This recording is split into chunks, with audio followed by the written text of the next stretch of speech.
pop of color on the face is great for the summer, but everybody has a different preference on where they want to place that color. So today I'm going to show you 3 different ways to do it. The quickest and easiest way to get that pop is to put it on the lips. But before we do that, you want to make sure that you prime the lips. Elizabeth Arden has a product called the Advanced Lip Fix Cream. This is going to help prime the lips and help blur the fine vertical lines that border your lips. So what I'm going to do is I'm just going to place a little bit on the brush, and then what I'm going to do is I'm just going to place it liberally on the border of the lips.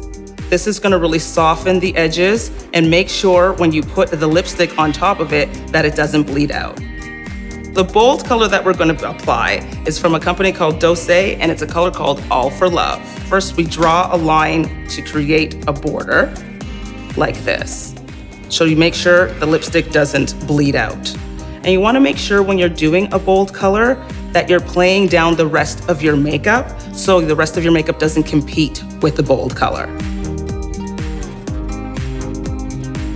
For those of you who like a healthy glow on your cheeks, maybe you want to get your pop of color with blush. Elizabeth Arden has a great color called Plum, and this is a cream blush. What I like about cream blushes is that they go on a lot more natural than a powder blush. And what you want to do is you want to make sure you focus on the apples of the cheeks. If you focus on the hollows of the cheeks, that's when you're sculpting and it looks unnatural. And it's always better to start off with a subtle application and work your way up as opposed to having to take it off. And this is how you're going to get your pop of color on the cheeks. For those of you who like a pop of color on the eye, here's a quick tip.